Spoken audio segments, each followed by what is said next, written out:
Bom dia, irmãos.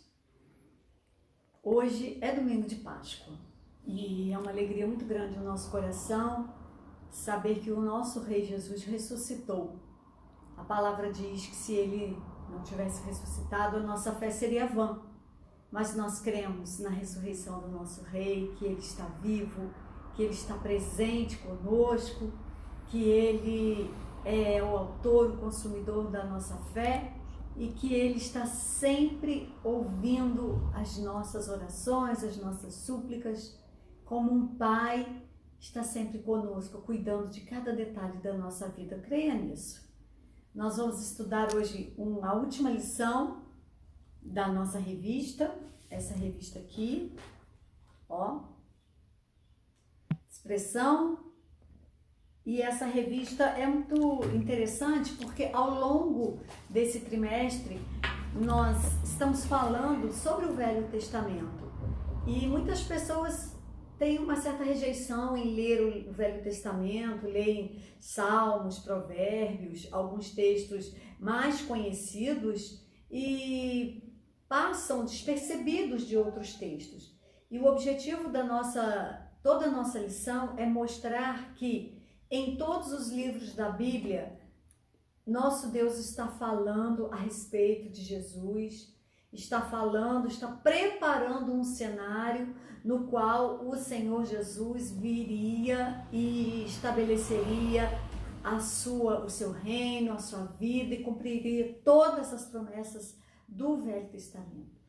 Então, aqueles que perceberam na época, assim que Jesus nasceu, alguns perceberam que era dele que estava falando todo o Velho Testamento e outros não.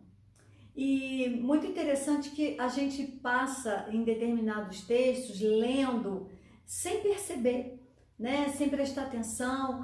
Quando a gente fala de determinados livros da Bíblia, as pessoas falam assim, é muito longo, é muito cansativo. E quando a gente mergulha nessa lição, a gente fala, poxa, como que eu deixei de aproveitar essas lições? Eu vou ler de novo. Como que eu deixei de aproveitar esses textos bíblicos? Eu vou ler novamente, né? Encontrei algumas pessoas que falaram isso comigo. Poxa, eu nunca tinha lido o livro de Zacarias, né? Que é o livro que a gente vai falar hoje. Eu nunca tinha lido o livro de Zacarias olhando por esse ângulo, olhando como se estivéssemos realmente mergulhados num texto, procurando Jesus ali naquele texto. E isso é muito bacana. Nas duas lições anteriores, falamos a respeito também do livro de Zacarias, né? No capítulo 3, falou de um Jesus justificador dos nossos pecados, o que não é novidade, nós vemos falando sobre isso sempre. No capítulo 6 fala sobre Jesus Rei, que possui todo o poder, e Jesus Sacerdote, que é compassivo. São características do nosso Senhor de ser justificador, de ser um Rei poderoso e de ser compassivo. E todas as promessas, né, feitas ao longo do Velho Testamento, todas as promessas do livro de Zacarias, dependem do Senhor Jesus. Na época, as pessoas que foram contemporâneas a esses textos nem poderiam imaginar. Mas a graça maravilhosa que nós temos agora é de poder pegar a escritura antiga, pegar a escritura mais atual, o Novo Testamento, e ver que todo o Velho Testamento fala do Senhor Jesus, que vai se cumprir nesse Novo Testamento, e ainda tem muita coisa para cumprir, porque nós esperamos a volta do nosso Rei. Amém? Então fique conosco, você que está aí na sua casa, pegue a sua Bíblia, vamos ler, vamos estudar e mergulhar realmente nesse texto. Vamos começar aqui, porque nós vamos falar sobre o texto que encontra-se em Zacarias 11. Daqui a pouco nós vamos fazer essa leitura, né? Vamos apenas recapitular o que foi visto um pouquinho nas duas lições anteriores, porque se trata também do texto de Zacarias. Em Zacarias 3 nós vimos a obra do Senhor Jesus nos justificando, fazendo como? Retirando de nós a veste suja pelo pecado e colocando sobre ele esse pecado. Em Zacarias 6, nós vamos ver que o Senhor Jesus, ele é aquele sacerdote que sabe lidar com os nossos pecados, sabe entender aquilo que traz tantos problemas nas nossas vidas e que nos levam a pecar. E ele é esse sacerdote poderoso, ele é esse sacerdote que vai nos orientar e vai fazer como que dar um acompanhamento à nossa vida. Agora em Zacarias 6, 11, né? Pega aí sua Bíblia que daqui a pouquinho a gente vai ler. Ele é aquele que vai oferecer esse sacrifício, né? Oferece esse sacrifício por nós em meio a muita humilhação. E é muito interessante a gente comparar essa leitura de Zacarias 11, comparar essa leitura com os textos que nós vamos ver também no Novo Testamento, e parece que tudo fica muito claro quando a gente faz essa comparação, tudo fica muito claro quando a gente faz essa leitura, né? Vamos ler então o texto de Zacarias 11, pega aí a sua Bíblia, eu vou ler na versão da Nova Tradução da Linguagem de Hoje, que é uma tradução mais clara, mais objetiva, vamos dizer assim, com palavras mais atuais dentro da língua portuguesa, né? Então, eu vou ler para os irmãos, é um texto, não é muito grande, abra sua Bíblia e vamos ler juntos aí, ó. Líbano, abra as suas portas para que o fogo acabe com os seus cedros. Chorem, pinheiros, pois os cedros caíram, aquelas belas árvores foram destruídas. Chorem, carvalhos de Bazã, pois a mata virgem foi derrubada.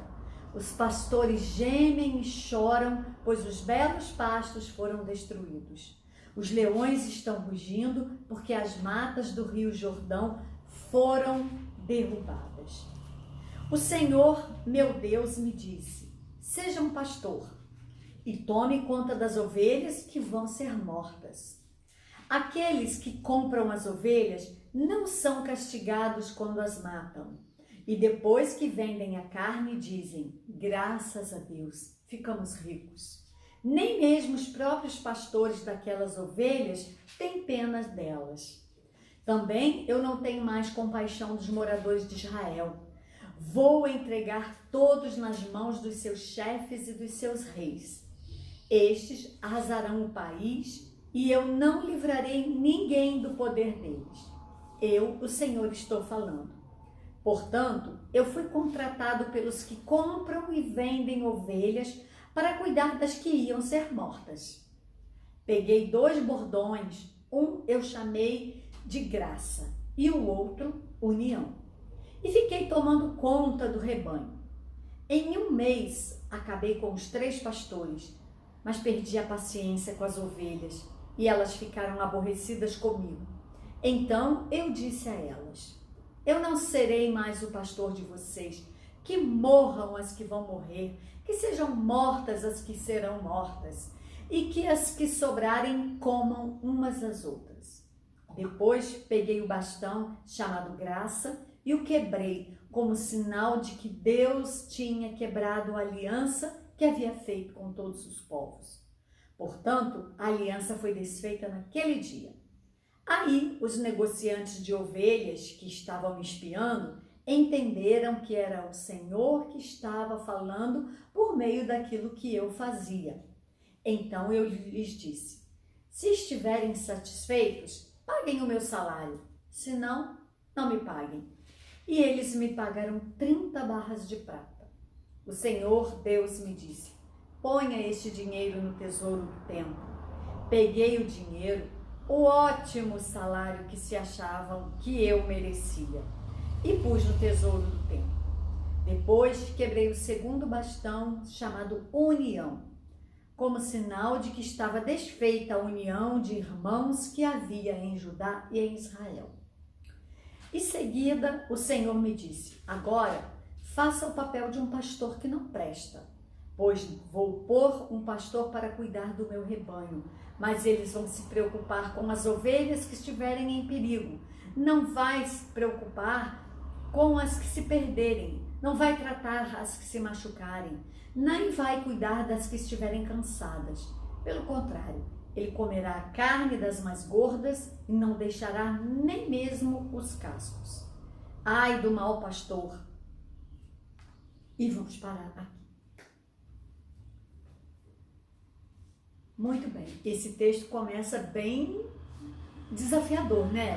Nossa, que texto pesado, né? Até porque quem leu, né, o livro de Zacarias percebe que no capítulo 10 ele vai falar de conforto, vai falar de refresco, e no capítulo 11 ele vai falar de destruição, né? Ele começa falando de algo terrível, de uma destruição muito grande das matas, da queima dos cedros, da queima dos campos, né? Hoje em dia as cidades estão muito bem divididas. Líbano é Líbano, Bazã é Bazã, não sei que nome tem Bazã. A região do Jordão, que é mais ao sul, também, tudo muito dividido. Mas naquela época era tudo junto, né? Como os jovens dizem por aí, era tudo junto e misturado. E Líbano, Bazã e Jordão eram lugares muito distantes, né? Porém, era uma região mais rica, era uma região mais frutífera, era uma região em que as pastagens estavam sempre verdes, né? Bem diferente do sul.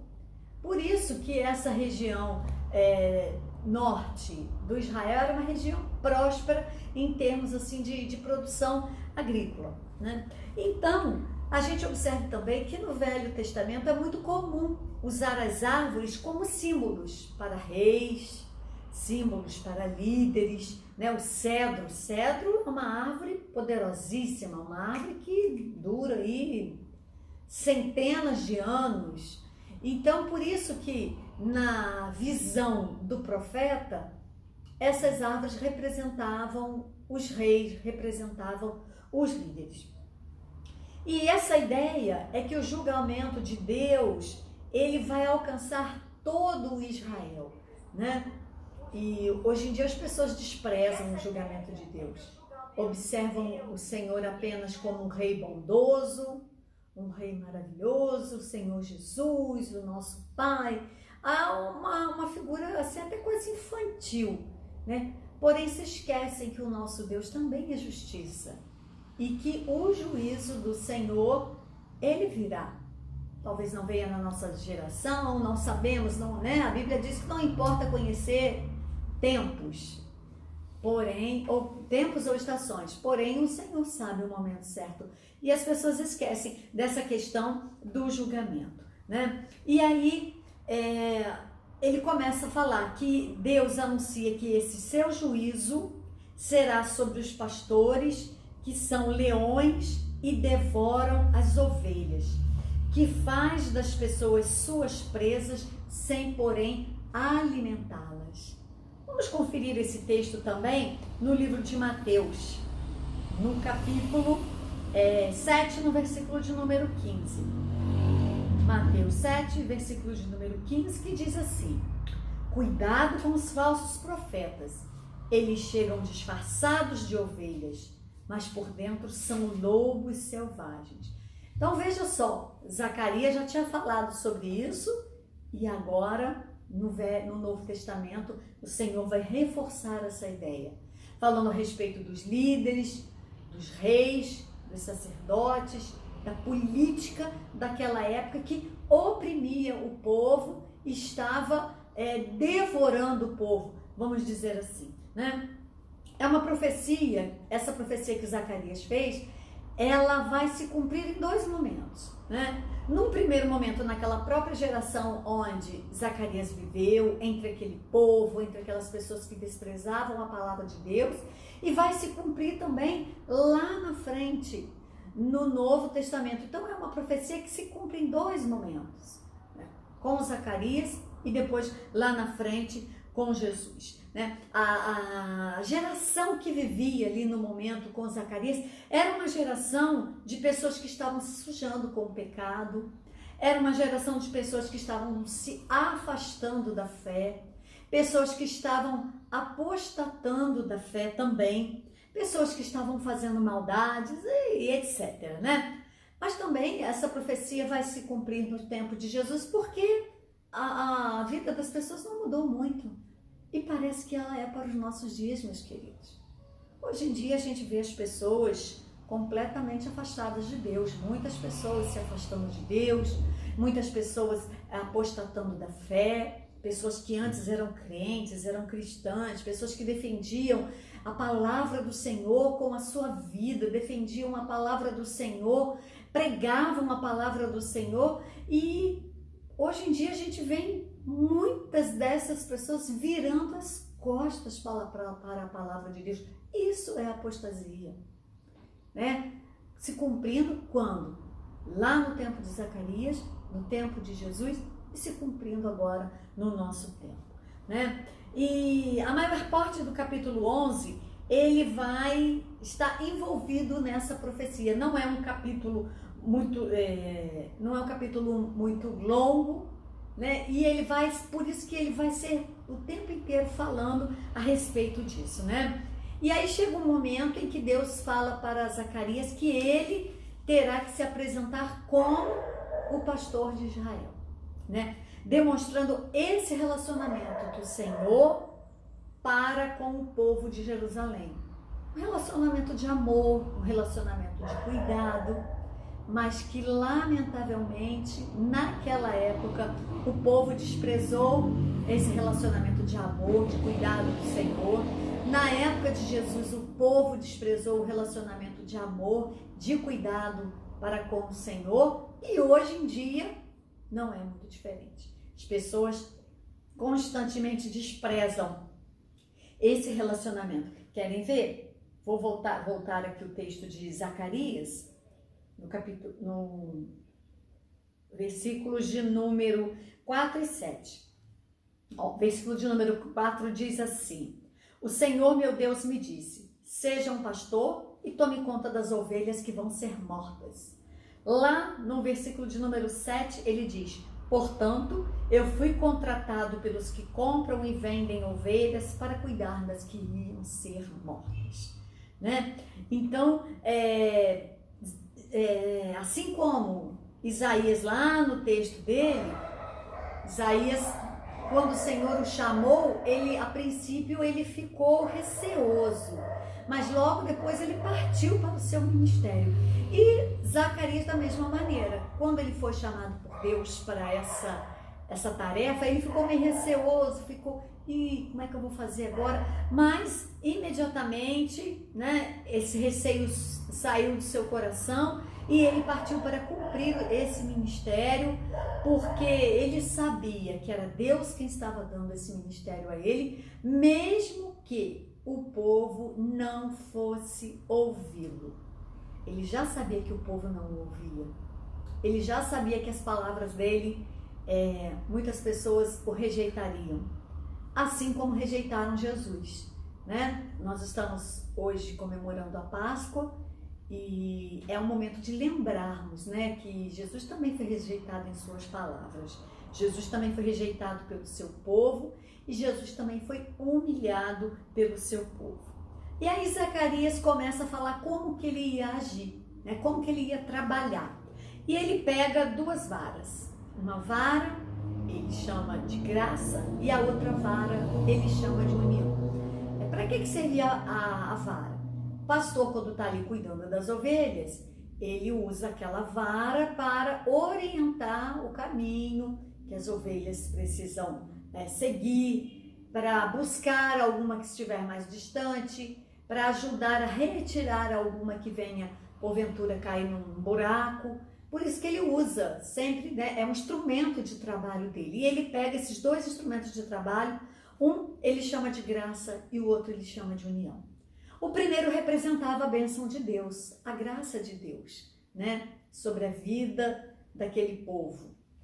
E a segunda representava a união das tribos, porque na época em que Zacarias profetizou, as tribos estavam separadas. Havia a tribo de, o Israel e Judá eram o mesmo povo, mas separado em duas tribos.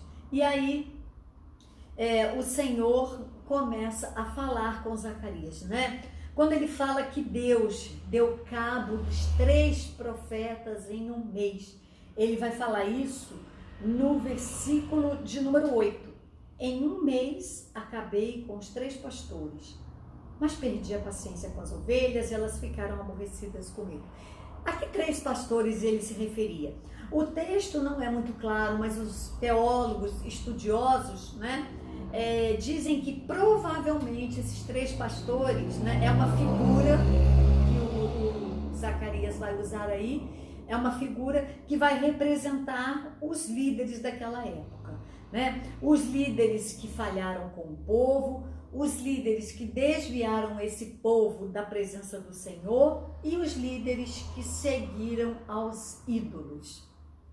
Aquela região ali onde eles vivem é uma região muito pequena geograficamente, se compararmos ao nosso país, que é imenso. Então, o povo tinha contato com muitos outros povos pagãos daquela região.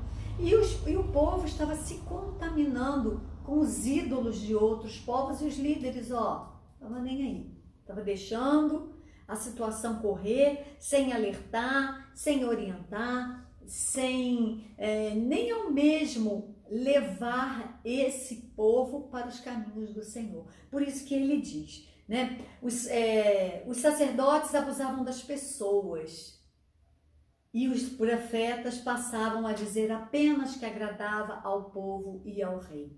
Que triste, O profeta que tem a obrigação, o objetivo, o ministério dele é levar às pessoas aquilo que o Senhor está falando, é levar aos líderes aquilo que o Senhor está falando. E naquela época, tanto na época de Zacarias quanto na época de Jesus, como nos nossos dias, a gente observa mensagens vindas dos profetas de Deus, mensagens apenas que alegram o coração das pessoas, mas que não falam da justiça, aquilo que eu já falei.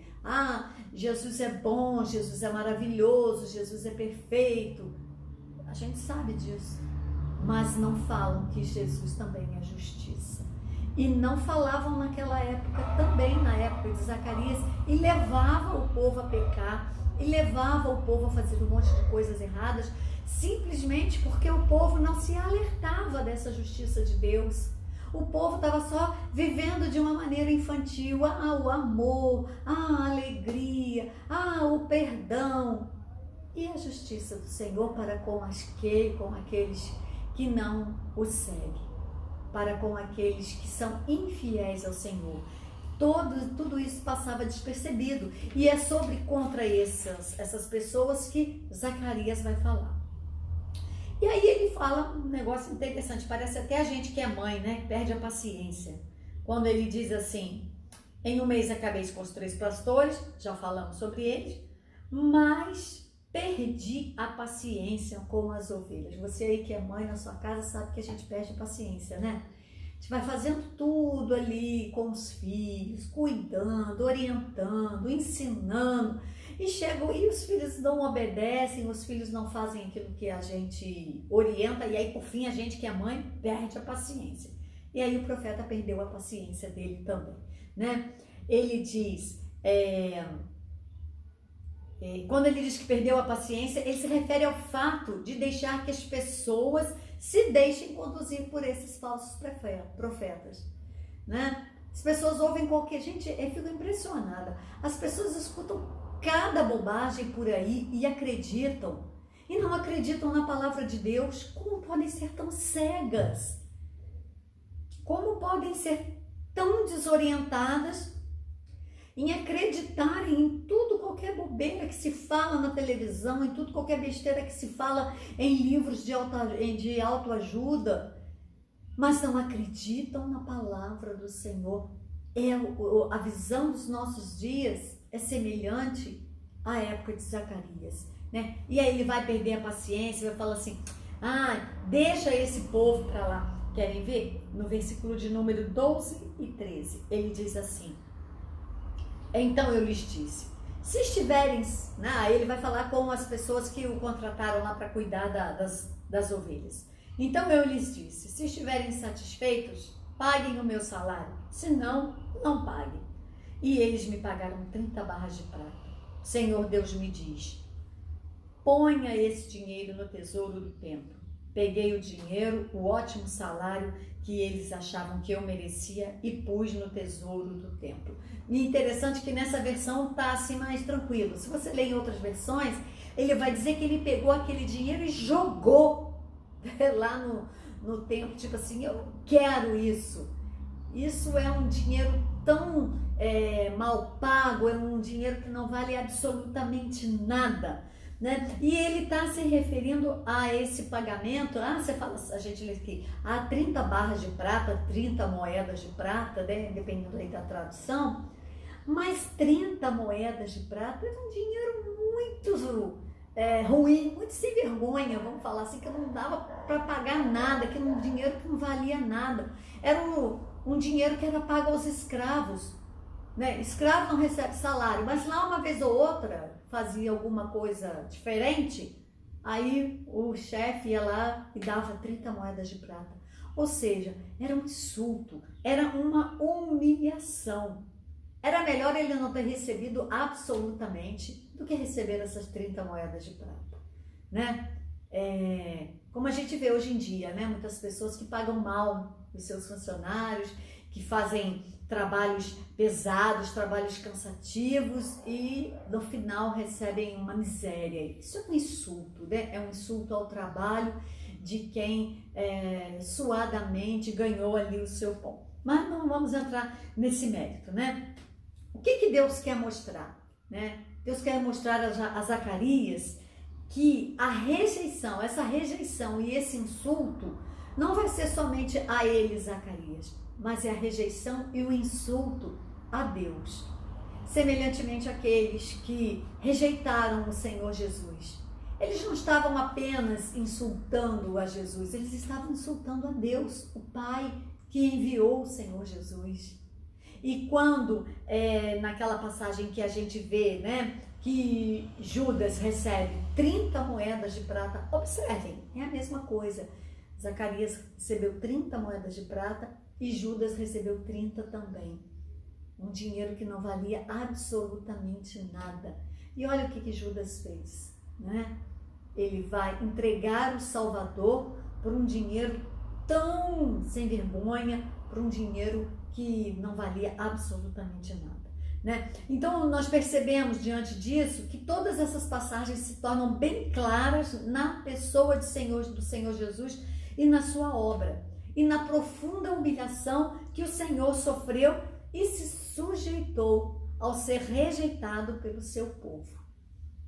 Antes o Senhor Jesus tinha sido trocado por Barrabás, um ladrão, um bandido, uma pessoa mal vista dentro da sociedade, uma pessoa que atemorizava a sociedade naquela época com seus roubos, e aí o Senhor simplesmente ele vai ser trocado por este homem.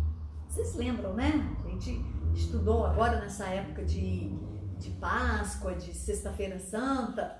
Esse texto é bem lembrado quando perguntam os sacerdotes, os líderes perguntam: o que quer que vocês soltem, a Jesus ou a Barrabás? Aí o povo diz: Barrabás, solte a Barrabás, né? E eles devem ter feito aquilo de uma maneira assim muito despretensiosa, mas de uma maneira muito debochada, né? Solta esse Barrabás, prende Jesus, e todo mundo rindo ali. Eu fico imaginando essa cena, rindo e debochando do Senhor Jesus, né? Então o Senhor Jesus ele foi tratado dessa maneira pelo seu povo, com humilhação, com indiferença, com zombaria e com deboche, né?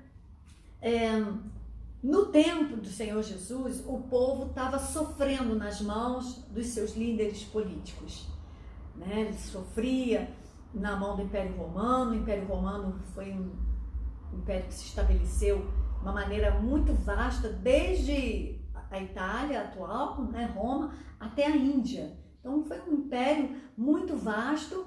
Os generais, os imperadores entravam nas cidades, destituíam os governos estabelecidos, estabeleciam o seu próprio governo e ofereciam coisas aos líderes daqueles lugares para que aqueles líderes passassem para o lado do Império Romano e começassem a oprimir o povo. E era justamente isso o que acontecia lá no tempo de Jesus. O Império Romano dominava, os generais prestavam contas ao imperador romano e oprimia o povo. Cobrava altos impostos da população, batia, prejudicava as pessoas, exigia além do que deveria ser pago em termos de impostos. Então o povo vivia realmente uma situação muito difícil, ou seja, o povo estava sofrendo nas mãos dos seus líderes políticos e religiosos, porque os líderes religiosos eram aqueles que tinham que fazer a diferença naquela época, que tinham, não de uma maneira violenta, mas abrir os olhos do povo. Olha, vocês estão sendo explorados, vocês estão sendo humilhados, roubados, abram seus olhos, voltem-se para Deus. E os sacerdotes simplesmente, eram coniventes com a situação política daquela época. E isso era extremamente lamentável, né? Enquanto Jesus estava naquela passagem ali, alimentando as multidões, né? Jesus sentou-se, pregou e ao final não tinha comida para todo mundo, aquela passagem dos peixes e dos pães, o Senhor Jesus vai fazer a multiplicação daquele alimento e distribuir aquele alimento aos que estavam ali com ele. Nesse exato momento, Herodes estava julgando e mandando matar João Batista, que foi o último profeta, né, contemporâneo a Jesus, né? Quando Isaías lá se refere a João Batista, e depois João Batista também no seu próprio ministério, ele falava que alguém viria que não, depois dele, do qual ele não seria digno nem mesmo de desatar as sandálias. Então, João Batista é um profeta desse momento, é o profeta contemporâneo, e era João Batista que abria os olhos da população, era João Batista que falava dos maus políticos, era João Batista quem falava dos maus profetas, era João Batista quem falava dos maus sacerdotes. E no momento em que Jesus alimentava a multidão, no momento em que Jesus cuidava do seu povo, João Batista estava sendo morto. Muito triste, né? Saber isso.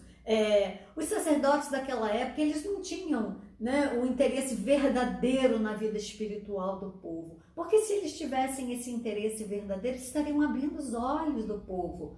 Abra os olhos, meu povo, volte-se para Deus.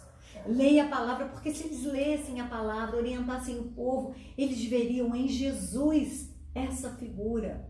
Eles veriam que o Velho Testamento falava sempre sobre Jesus, como estamos estudando ao longo desse trimestre. Porém, esses sacerdotes simplesmente faziam vista grossa as coisas que estavam acontecendo ali no meio daquele povo. Não tinham realmente interesse na vida espiritual do povo. E pior, o templo havia virado um comércio. Lembram-se daquela passagem que Jesus chega no templo e vê o pessoal vendendo um monte de coisa e derruba aquilo tudo e fala, né? Então o templo havia virado um local ali de comércio. E Jesus, naquele momento, ele vai se comportar como um verdadeiro profeta que entra e purifica o templo, e as pessoas se maravilhavam da sua doutrina. Querem ver? Vamos voltar lá no texto que a gente estava lendo, de Mateus 7, que a gente já leu um pedacinho, vamos ler mais um pouquinho. O texto de Mateus 7, os versículos 28 e 29, que diz assim: quando Jesus acabou de falar, as multidões estavam admiradas com a sua maneira de ensinar. Ele não era como os mestres da lei, pelo contrário, ensinava com a autoridade dele mesmo. Que coisa bacana, né? Saber que o Senhor Jesus pregava, falava, ensinava e as pessoas se maravilhavam da sua palavra.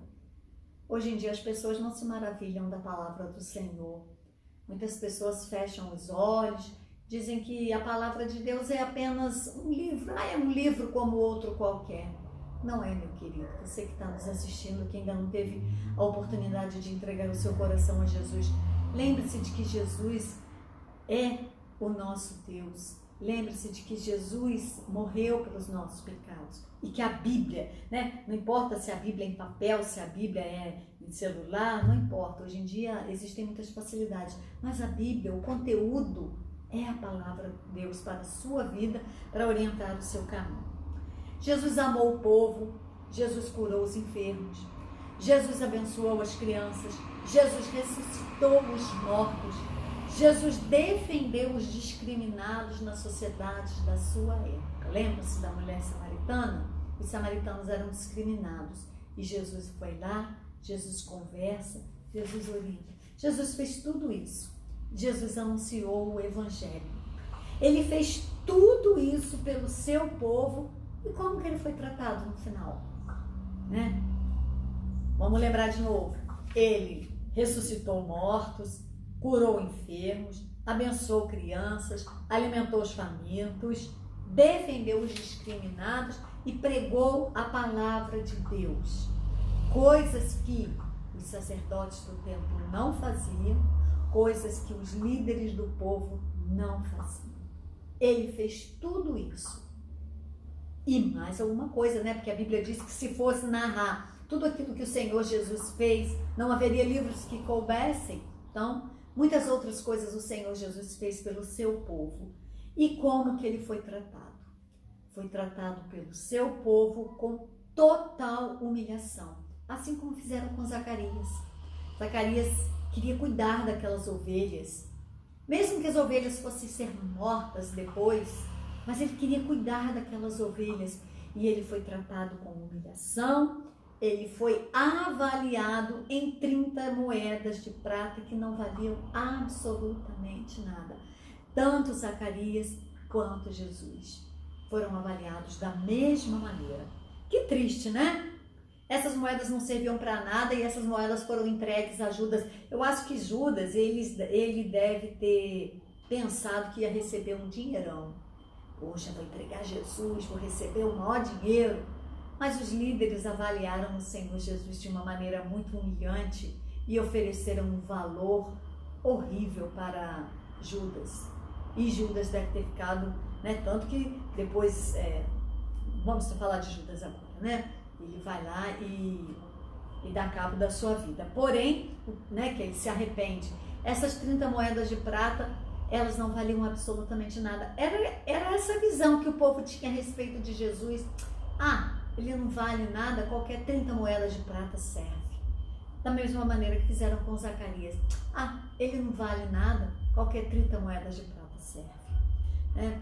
Então, isso demonstrava o total desprezo dos judeus por Jesus, pelo profeta e pelo próprio Pai que enviou a Zacarias a falar ao povo e que enviou Jesus a morrer pelo povo.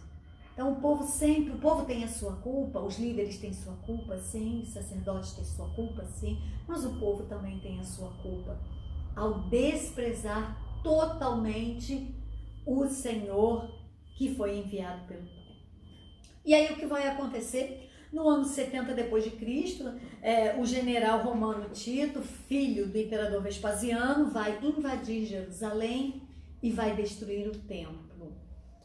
Vai matar muitas pessoas, vai ocorrer uma guerra e o templo será totalmente destruído, o templo será totalmente queimado. Por quê? Porque o povo rejeitou o seu pastor, porque o Senhor foi rejeitado por Jerusalém e o Senhor rejeitou Jerusalém. Assim como Jerusalém rejeitou o Senhor rejeitou Jerusalém e permitiu que aquilo acontecesse e permitiu que a cidade fosse destruída, que o templo fosse destruído e que muitas pessoas, mesmo assim, não continuaram se alertando para o Senhor, continuaram não se alertando para a palavra de Deus. Lembrando que Jesus é amor, mas Jesus também é justiça. E a gente já está terminando esse ensino. Quando a gente está na igreja, a gente demora um pouquinho mais, porque os irmãos perguntam, os irmãos fazem comentários, né? Mas nós estamos em lockdown e durante o lockdown estamos guardados dentro da nossa casa, né? Mas eu tenho uma pergunta para te fazer e você vai responder aí na sua casa. Se a gente estivesse na classe, todo mundo junto, ia levantar a mão, ia falar, cada um ia dar a sua opinião. Mas aqui nós estamos sozinhos. A pergunta é: e você, meu amigo, você, meu irmão, qual tem sido a sua atitude diante de Jesus? Você está agindo como aqueles que apostatavam da fé, aqueles que desprezavam o Senhor, aqueles que olhavam para o livro, para a palavra de Deus e achavam, é um livro qualquer, é um livro como outro. Como que você se relaciona com esse livro? Que conhecimento você tem a respeito desse livro? E diante de Jesus, qual é a sua posição? Jesus para você é o Senhor, é o Salvador. Jesus para você é apenas um homem que viveu e marcou a história.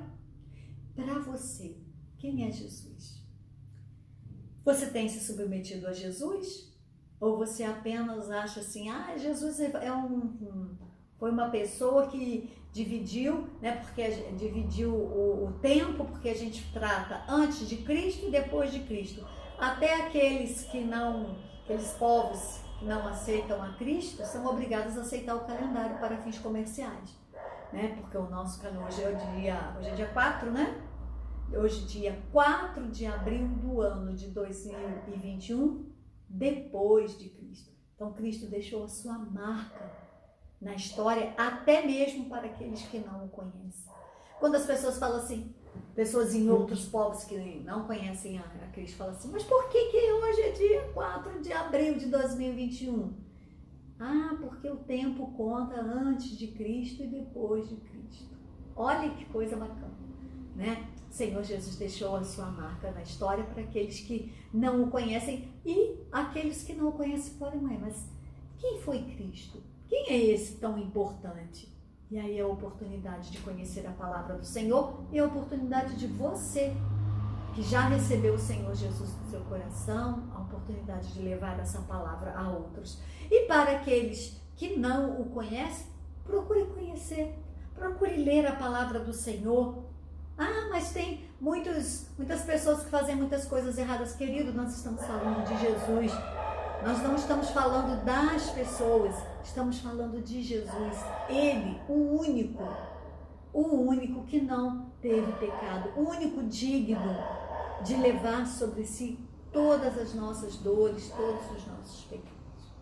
Então, se você às vezes deixa de receber a palavra do Senhor, porque fulano faz isso, porque ciclano faz aquilo, porque fulano está na igreja e age dessa maneira. Querido, essa pessoa também precisa ser lavada pelo sangue de Jesus. E você também precisa. Você também que está aí na sua casa, hoje domingo de Páscoa, né? Lembrando que Páscoa não é coelho, a gente já falou lá na lição 1 ou 2 talvez. Páscoa não é coelho, Páscoa não é ovo, coelho nem coloca ovo, não sei as pessoas deturpam as coisas dentro da história. Páscoa não é ovo, Páscoa não é coelho, Páscoa não é chocolate.